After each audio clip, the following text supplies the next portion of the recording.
Hello, everyone. My name is Kwong. I'm the co-founder and CEO of Plato. Welcome to Plato Engineering Q&As.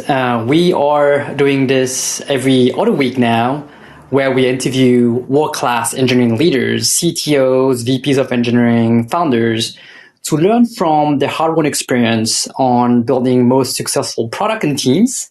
So I'm super excited to be here. For those who don't know Plato, we are building the mentorship platform for engineers.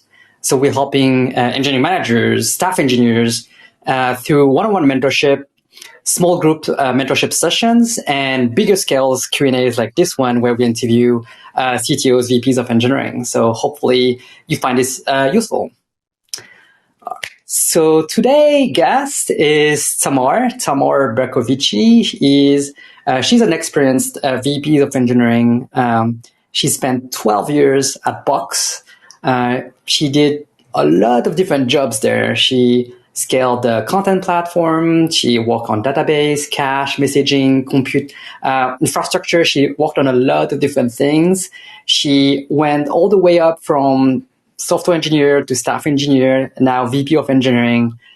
This is an impressive career overall, but a very impressive career at Box. And I'm super happy to have you, Tamar, tell us a bit more about this story, about what you learned along the way. So without further ado, let's welcome Tamar on stage to tell us more about her time at Box. She'll tell us a bit more about what it takes to stay insight into very long-term career success. Tamar, the stage is yours. Welcome. Hi, everyone. It's so great to be here hanging out. I've been looking at the chat. I see folks from all over, some familiar names, a bunch of new ones. I was chatting with Kwong a little while ago, thinking what topic would be interesting. And he's like, Tamar, you've been at Box for 12 years. That's kind of strange. Let's talk about it. So yeah, let's dive in. I did prep some slides for the beginning part, and then we'll have time for questions. Fantastic. Let me just see my slides myself. Okay, so a bit about me. As Kwong said, I am a VP of engineering at Box. I lead a team called Core Platform, which is a lot of super fun, high-scale distributed systems challenges paired with figuring out the right product abstraction and how to deliver value for Box. So a really fun job, but not where I started. So I joined Box all the way back in 2011. This is a picture of me from my second day, I think. I joined as a software engineer on the back-end team. Box was definitely in a different phase. We had about 130 people total, around 30 in engineering. I was engineer 6 on backend, so definitely different than it is today. And over the years, as Kwong mentioned, I had a chance to kind of work on a lot of different things. So my first project was building out the scalability layer for our database tier. So that shipped in 2012, or at least the first version of it. And then in 2013, I actually shifted into a managerial role. So I managed sort of the team that now owned that infrastructure that I had built. It was 3 people initially, so very small team. And over the years, Box was growing, my team was growing, I was gaining more managerial experience. And then in 2015, we had a big corporate milestone. We IPO'd. This is a very excited 5 a.m. Picture from the IPO party. And also, this was the year in which I became a director of engineering on the team. Followed in 2016 by a big life milestone. My daughter was born. And upon coming back from maternity leave, I took on some new teams, which were sort of the first teams at Box that weren't straight up infrastructure teams, but more at the platform layer. So that was definitely an interesting evolution for me. And again, continuing to kind of grow over the years, take on new challenges, have new growth opportunities. Second baby in 2018, so expansion on the family front as well. And then in 2019, I was asked to lead a critical program for engineering. It was probably one of the more stressful things I've done, but a fantastic learning opportunity for me on how to lead sort of large scale, broad initiatives. Thankfully went well. And sort of on the heels of that, I got my VP title in 2020, right in time to then be thrown home with everyone and get really good at bread baking, of course, as everyone needed to. And then again, over the past few years, new teams, org changes, kind of as happens in organizations over time, culminating in now this team that I lead today, that I very much see how it was sort of both my experience, but also the team itself was kind of built over that journey. So when I was sitting down to put together the content for today, I happened to come across this tweet, which is, very clear. The key to being successful in tech is make sure you leave your job before the consequences of your bad decisions come to light and are attributed to you. And my team definitely finds a lot of landmines I left for them every so often. And so, no wonder average tenure is like 2 years. And it's true. I think we all have this common assumption. I hear this a lot from folks that I talk to, that you need to switch jobs to grow your career, right? Switching jobs is a great way to take on a new challenge. It's a best way to get a bigger title. It's the best way to get more comp. We all have this notion that this is what we need to be doing. And today I'm here to present a somewhat controversial take that the key to growing your career in tech is actually knowing when and how to stay put. Not always. Obviously, changing jobs is a part of all of our paths, but knowing when to not do that can be a really useful growth tool. So if we take a step back and we think about what does growing your career even mean, what you really want to be optimizing for is growing your impact, right? As you are able to grow your impact and deliver value to the business, you will then be over time given more responsibility, more accountability, more ability to drive even more impact and so forth. And if we think about long-term success, that's really about your growth curve. So it's less about a point in time jump up or down or sort of any change, definitely not in title or comp, but more about that arc and the compounding kind of growth that you're able to drive over the arc of your career. And so if we zoom in on what that growth curve looks like, when we take on a new challenge, we often have these phases of growth within it, right? So initially we have to ramp, right? We need to learn a new environment, maybe a new technology stack, maybe a new set of people that we need to work with, gain a better understanding of the problem or the challenge that we're trying to take on. And then we start succeeding in our role. We start delivering value sort of at the level that's expected. But only after we've been doing that for a while do we really start gaining an understanding of the role, of how to succeed, be able to sort of reflect back and kind of get that mastery of what you've been doing. And then when you leverage that success and that understanding, that's what lets you take the next step into your next challenge and then your next growth arc. So if you want to optimize your growth, you really need to think about accelerating your learning. And when I think of assessing sort of any opportunity, I tend to look at three things. First of all, you want to make sure that you're working on something impactful so that you learn how to generate value, right? It's not learning for learning's sake. If you want to be able to drive that career growth, you need to be working on something important. And I think generally many roles that we see and many projects are important. It's more about looking at it through that lens of why are they important? How are they generating value to the business? And really leaning into that aspect of them. The second is to work on something that you're passionate about. And maybe passionate is a bit of a strong term, but at least something that you're excited, that you find interesting, because you want to be working on something that you're naturally sort of pushing yourself harder on, that you find interesting, that you want to dive in deeper. And I think that's just sort of the easiest way to get yourself to progress more quickly. And finally, it's really important to be part of a great team. You want to be supported in your growth, both by your manager and your management chain, but also just the people that you work with.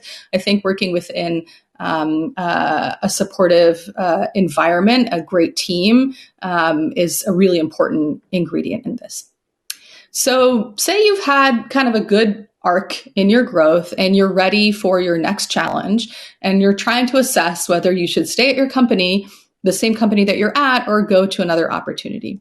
And so what's interesting is if we change jobs, oftentimes the move itself is going to be more horizontal in nature, not always, but generally. And the reason for that is that as a new employee, the new company is taking a bet on you, right? It's always a risk to bring someone in new into an organization. And so what they're trying to do in the interview process is to assess that you have proven that you already have the skills required to be successful in this role that they're hiring for. And interestingly, the more senior you become, the more this is important, right? No one's going to hire you to lead a 200 person engineering team if your biggest team size is 50, even if maybe you could do a fantastic job, but like that just compounds the risk that they'd be taking. And then when you start, you often have a longer ramp phase and even probably a longer success to understanding phase because there's so much new in the environment that you're in. You need to learn a new technology stack, a new set of tools, a new set of processes, understand a new sort of corporate political structure, how to operate successfully within this environment. There's a lot of new. And this is still valuable learning. It absolutely is. And I think knowing how to operate within multiple environments is an important skill. But note that it's not as directly correlated with sort of growing impact on this next level. Conversely, if you find a great opportunity internally, often you can actually take a bigger jump because the company already knows who you are and sort of knows what you're capable of. And hopefully you've kind of built a good track record over time. And so they can give you a job that you wouldn't be hired for externally. Right. And that means that you can take that bigger jump and also have a faster ramp because you already have so much that you have put together for yourself as a support system within this company. You're familiar with the company. You're familiar with the product space, the technology space. You know who to go to, who to work with. You know how to get things done. And so you have more of an ability to focus just on the aspects of this new role or new challenge that are unique and different from what you did before. And so that sort of ends up driving that faster ramp. Now, one of the interesting things, though, about switching to a new company is it gives you this very clear growth catalyzation point because you're basically forcefully putting yourself in a new environment where you have to stretch and learn and grow. And so there's an interesting question of how you can catalyze growth without changing jobs. And so the first thing you need to do is earn trust. You need to consistently, over time, deliver impact and operate with integrity and operate in the way that is sort of rewarded by that company. Opportunities are really hard to predict. And so you want to make sure that you're ready to be tapped when those opportunities emerge. And then when you are tapped, when someone does come to you with an opportunity, say yes.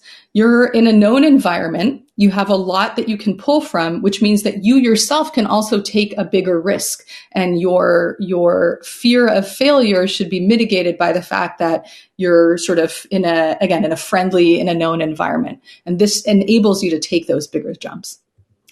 And remember that even though you're still in the same company, and even though you've been successful up to this point to be asked to sort of do this, take on this next role, you have to reinvent yourself in that role. New challenges always require new approaches. And so you have to make sure that you're considering what's different and what do you need to adapt and what do you need to adjust to be able to be successful.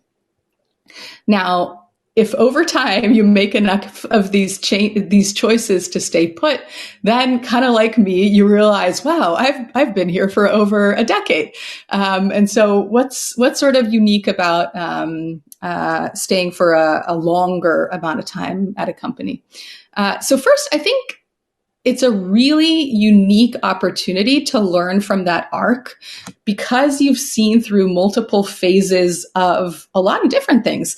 At Box, I've seen the company go through so many different phases from small to bigger, from pre-IPO to post-IPO, all these different changes that we've gone through, the scale that we operate at, the technology choices that we've made and then needed to remake over time. It's like the type of insights that you can develop from being in a space for a longer amount of time are really unique. And so you have an opportunity to leverage this unique perspective to deliver more impact.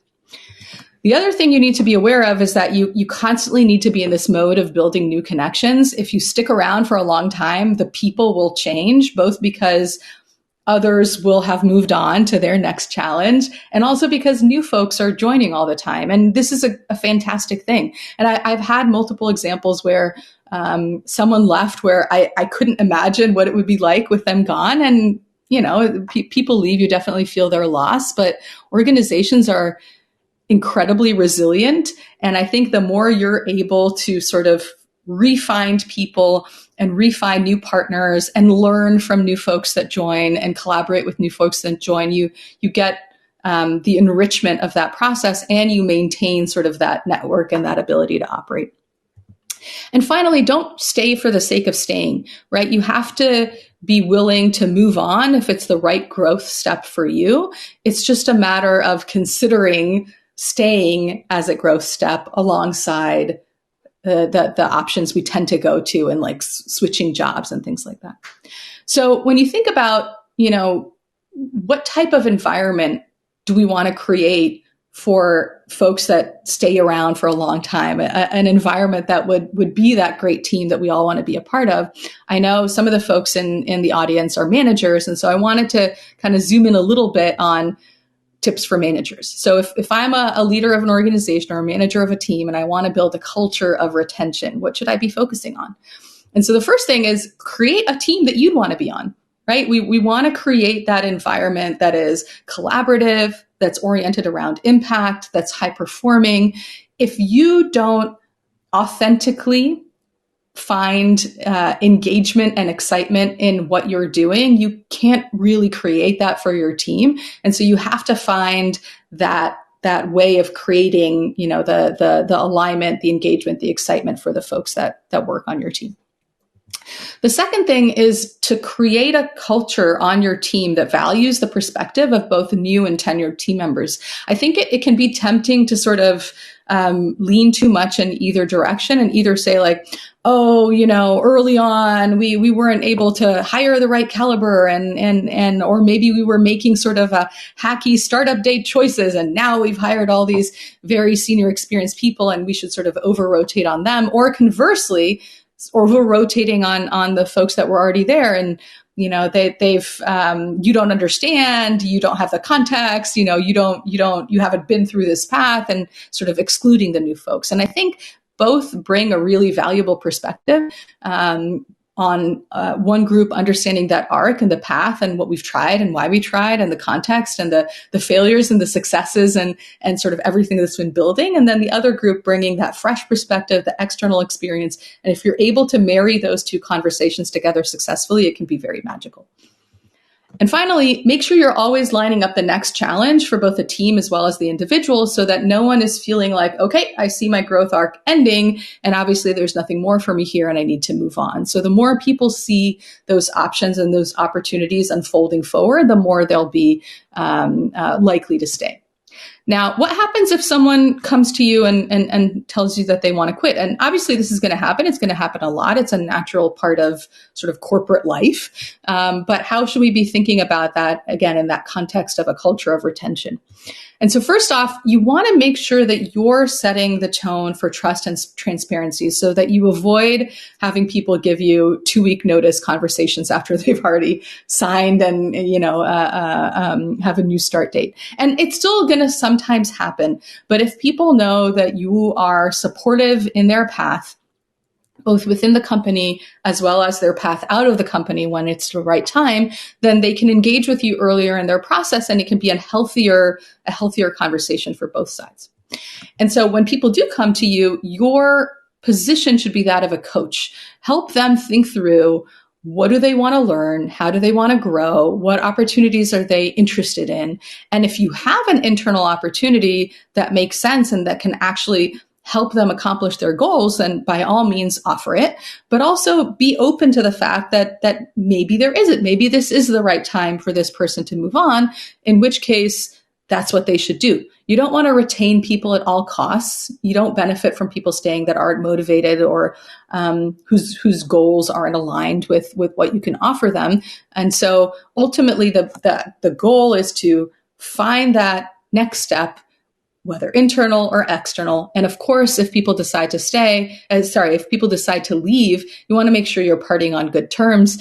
You never know when you'll cross paths again. And if you stay put for long enough, you'll also have some of them come back and boomerang back to your team. So staying as a sort of a trusted, good, respectful parting of ways is a good tip for potentially having people come back later. And so just to summarize before we dive into the question part, if you want to think about long-term career success, you need to optimize for your growth curve. Don't over-rotate on any one little step, but think about how you generate that momentum of learning and growth over time. When you stay, that can actually let you take a bigger risk and succeed in a new role more quickly. It's not always the right choice, but it can be a really impactful choice for growing your career. And so it's one that should be considered. And whether you're staying or you're switching, make sure that you're looking for a challenge that's a great challenge to drive that growth for yourself, something that you're passionate about, something that's impactful to the business that you're in, and one where you get to work with a great team. And so on that note, I want to hand it back to Kwang to start the Q&A. Obviously, there's a lot of tidbits and stories from everything that I described. So happy to dive into examples or additional suggestions or questions, whatever would be interesting for you all to ask about. Awesome. Thank you, Tamar. A lot of counterintuitive insights I got out of it. I love it. We have 20 minutes left to go through the questions. There are a lot of questions, so let's jump in. The first one comes from Eric Adams. How do you recognize when you've hit a growth ceiling in your current company? It's a great question, and honestly, I've had a few times at Box. I felt like I couldn't quite see my next step. I think whenever you feel like you're getting comfortable in what you're doing and you kind of know what you need to do to be successful in the role, that's a good sign that maybe it's time to start looking. I do think that sometimes we think that too early of ourselves. Like we think we see, it's hard. It's easy to conflate that success versus understanding. So don't rush it too much. But if you really feel like, okay, I've got this, I know what I'm doing. As situations emerge, I know how to handle them. I know how to deliver the outcomes that I need. That's a signal that maybe you're not being stretched as much. And so what I would do at that point is have a conversation with your manager. People are always afraid of that for whatever reason. And I think it more often than not leads to a better outcome. And so, sometimes they might have a new challenge for you that you can take on, in which case, fantastic. And if not, then maybe it is time to start laying that foundation to be able to leave where you're leaving your team in good shape and you kind of have that respectful parting from the other way. So I think it's just try to optimize for that feeling of a little bit of uncomfortableness and that you're not sure of what to do. And that means that you're still learning. Yeah, I like it. I guess there are two ways to actually think about how you can change and be enrolled in a new project. Either you provoke it as you talk your manager, either you are actually called to be part of those critical projects. And that's actually the next question, which is how do you ensure that you are called to be part of those critical projects that makes a difference and give you that visibility and deliver the impact you want to have? How do you make sure?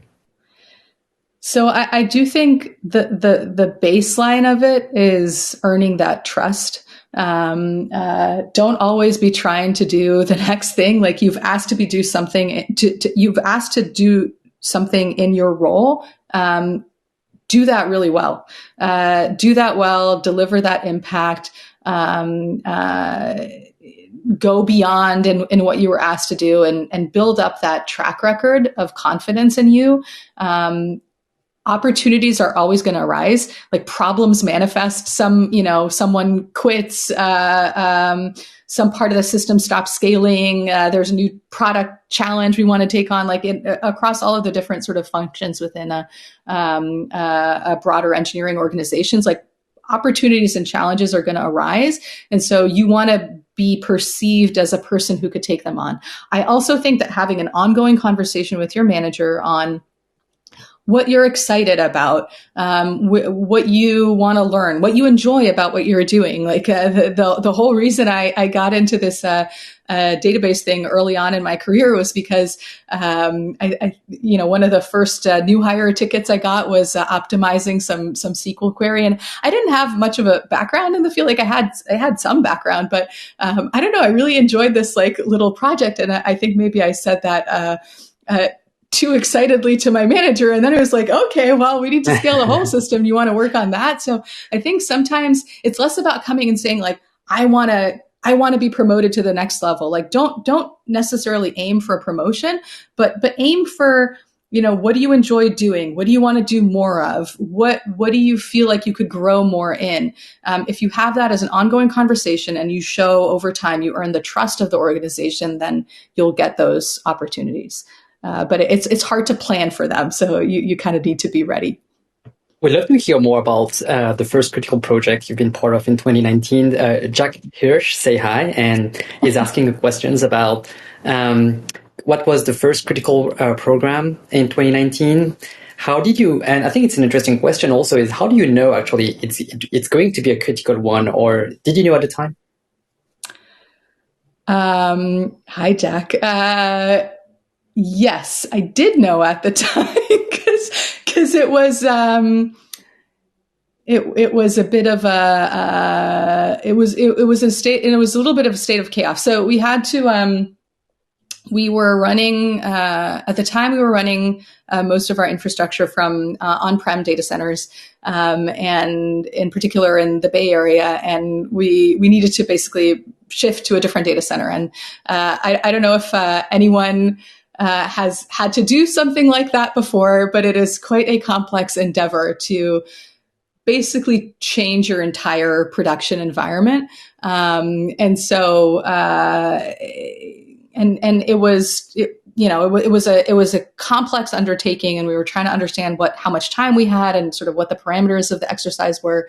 And I got asked by the head of engineering at the time to sort of dive in on an area that was related to my scope, but that was particularly complicated in this context of moving data centers. And in fact, I think he asked me to do it because I told him I thought it was impossible. I was like, don't make us do this because it's not possible. And he's like, okay, now you got to figure it out. And I remember thinking that this was very likely to fail. And apropos the example of being able to take a bigger risk internally, I already had a relationship with this person, and I knew that he was asking me to do something that was not a given. And so I still had the accountability of needing to figure it out, but it didn't have that same level of anxiety of like, I've just been hired in a new company and I need to establish myself as a competent person. Has, I think, a different type of stress associated with it. So I definitely spent a good chunk of that year feeling like, it was touch and go. But in hindsight, actually, the team came together in a really fantastic way. And I think I gained a tremendous amount of learning from it. But yeah, that one was definitely sort of quite critical from the beginning. So, yeah.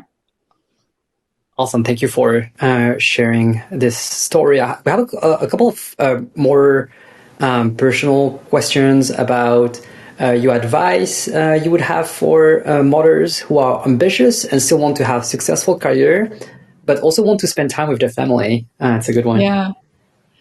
Yeah. It's, Well, okay, I'll answer a slightly different question, and then I'll answer this one. I know for me, before having kids, I was really worried about the whole notion of going on maternity leave, and I know now I'm really happy to see more and more companies in tech rolling out parental leave more broadly. So it ends up being something that hopefully impacts all parents, but.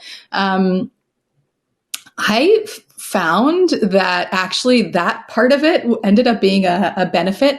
So I was already a manager at some level or another in both cases, which I had thought was worse. Like, what do you do if you're a manager of your team and you're not there? But interestingly, it gave me this opportunity to run these little organizational experiments of, it's a very temporary, like it's a time bound amount of time. So you can actually make more radical org changes to try things out because everyone knows that you have to do something. So you can appoint people to be managers that maybe aren't managers yet, or you can orient teams in a different way than you had before. And no one's very stressed because they know that it's sort of a temporary thing. But then when you come back, you can assess, how'd my experiment go? And in both cases, I ended up keeping some things and changing some things. And now people are already used to the change. So it ends up being less alarming. I also think becoming a parent is just a form of growth itself. Like I definitely learned a lot, and I think it has made me a better leader. But now specifically for this, I think all of us end up needing to weave together our full lives, both at work and at home. And that's also different over the various phases of your life. Like a newborn will need a different type of attention from you than a 5-year-old. And I don't have teenagers yet, but I'm imagining that's going to be yet another experience. But it's not just about kids, right? We have parents or other family members, we have friends, we have hobbies. So I think we're all needing to figure out how to weave our lives together. For me, getting as much help as I can. I'm lucky that I have help from our parents. That's worked well.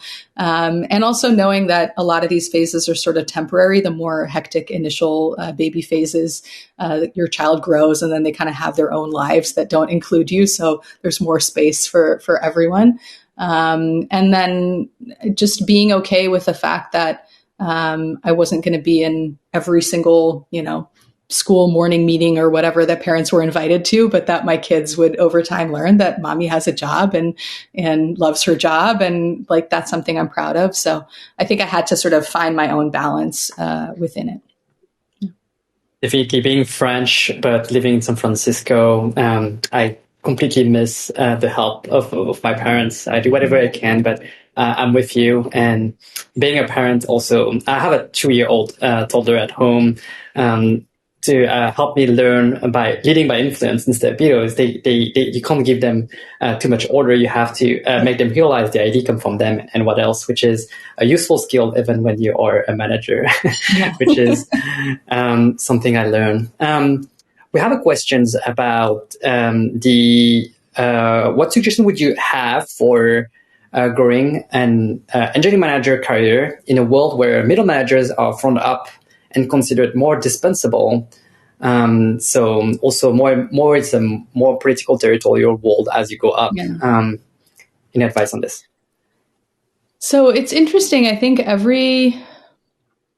there's these phases that we go through where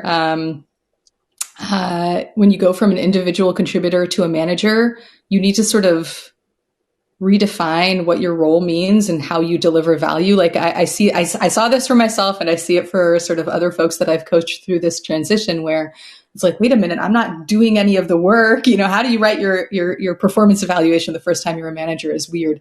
But then again, it's kind of weird to be a manager of managers. And you again need to redefine what you do and what your role is. But I think for every layer in an org structure, at some level, you are pulling together context that you have on your scope and context that you have from the scope that you operate within. And you should be leveraging that to help better align the resources you're accountable for to deliver impact. And we can do that at all layers. Like it's not, I don't think too much of, middle management is kind of like a fuzzy term, and it's very different at different companies. But wherever you are in that org chart, understanding sort of what is the point of the scope that you own and how you can bring your broader context in to make that more impactful is the key. And at times, if you can't make sense of that, then actually do something about it. Like in that, I didn't call out every single twist and turn on my path, but on more than one occasion, I've actually given teams away. Like I've been asked to step in and take on a team from, say, a leader that resigned. And so for a while, they needed someone, and that's you're like, okay, you're being tapped, like go figure it out. And sometimes I've come to the conclusion, like, wait a minute, these teams don't fit together. I can't provide a value as the owner of the total scope. I'm basically doing like a double role, and that's not good for anyone. And so then I saw my job as figuring out like, okay, where do these teams fit in and how can I hand them off? So it's not always about building scope. I think it's sort of understanding how you fit in and then understanding how to provide that context to your team, or how to take the team that you have and move it to a place where it'll better align with things. And by the way, I think it's not more political and territorial. It's just a little different in terms of sort of who you talk to and what conversations you have. But if, as you go into more senior levels, you see your company becoming more difficult to navigate, maybe that's a good sign that it's no longer a good team to be on. There's always politics. Like I don't want to be set a naive or an overly idealistic expectation here. We're all humans, and large groups of humans will have their like politics. But if it gets to be not an environment that you're comfortable in, then go elsewhere. Like, and no one said it has to be ugly as you get to the top. Yeah. One of the advice that my mother gave me, that doesn't know anything about tech career, but she was basically telling me that if you want to have an increase of your salary, you have to change job. And the next question is about compensation. It's a question from Michelle. Have you had to ask for a compensation increase from Box to match your market value? Did you have those kind of conversation regularly, or is it coming to you naturally? So how does it work? How did it work for you? So comp is interesting. And again, there's this like point in time versus long-term arc. So I think generally if you go out and interview, the companies will try, if someone wants to hire you, they'll try to entice you. They'll, depending on like the profiles of the two companies you're switching between, they may or may not be able to beat your comp, but they're going to do their best to give you a financial incentive, or at least not make it feel like a financial hardship. And so there is something to this like common assumption that you need to switch jobs to get more comp. I do think that is a point in time tactic that you can only employ so often. And at the end of the day, another way to grow your comp is to basically grow your scope, grow your title, grow the type of roles that you're offered internally and externally, and hence sort of grow your market value. So for me, that's what I've always focused on. As I've been more involved as a leader within Box, I'm also more aware of sort of how we manage our compensation and our compensation philosophy. So I haven't, thankfully, had to go, argue for my market value or anything like that. I think I've been supported well by Box over the years. But again, if you're not in a good environment, then you ask the questions. I've absolutely had people come and ask me like, hey, how should I be thinking about my compensation? Is this good or bad? How does it compare? And so I would just encourage transparency with your manager. And if that conversation doesn't go well, that tells you something, but more often than not, it'll actually go great, and it'll give them an opportunity to give more context to you and help you understand where you are on your path. But for me, optimizing for comp has always been just optimizing for career growth. And that's what I find more interesting, but I think it also has the comp element come along with it. Yep. One of the things I like to say to my managers is you don't fail as a manager if people quit, but you fail as a manager if people quit with 2-week notice, which is you don't create enough transparency, trust, or whatever to actually have people talk to you, which is, I think, something you also say something similar, which is 100% agree. The next question is about change of leadership, and maybe from a merger acquisition or just simply a new boss that might not have the trust relationship. So how do you navigate these changes of leadership? Yeah, it's tricky, and I haven't had to change my boss that often at Box. Actually, like I'm only on manager number 3, which is not super What? standard. Like I have people on my team that have switched much more frequently, but I do think that every time it's basically a new relationship. You can't rush it. Like you can't manifest, the trust that you build over years overnight. But especially if you're the person that has been there for a long time and they're coming in new to this role, then you're actually bringing a beneficial perspective to them. So I think if you go into the relationship, assuming good intent, assuming both sides are trying to build that relationship and ultimately deliver success together. I've opted for transparency early, and just sort of be clear on where I am, what am I working on, what do I need help from, and trying to sort of encourage that information flow from the other direction. And over time, you build that new relationship up. But I think if you start it from that place of transparency, that leads to trust over time. Awesome. You had only 3 managers. It's not common Yeah. these days in 12 years. I think we have time for 2 more questions. One is, actually the 2 are related, but outside of work, what do you do to grow as a leader? Which is a similar question. So what are some tools you have used to reinvent yourself anytime you made a step up on growth curve? And the second question is a similar question, but for your team. Do you have any advice for finding growth opportunity for yourself and or your team when company growth has slowed down? Yeah. Okay. Outside of work, what do I do to grow as a leader?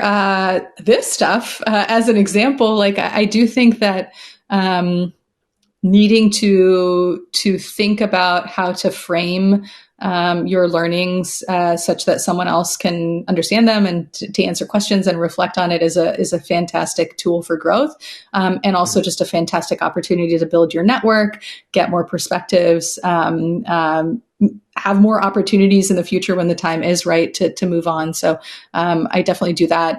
And also, the normal mix of like podcasts and blog posts and things of that nature. And then what was the other one, Kong? On here we go.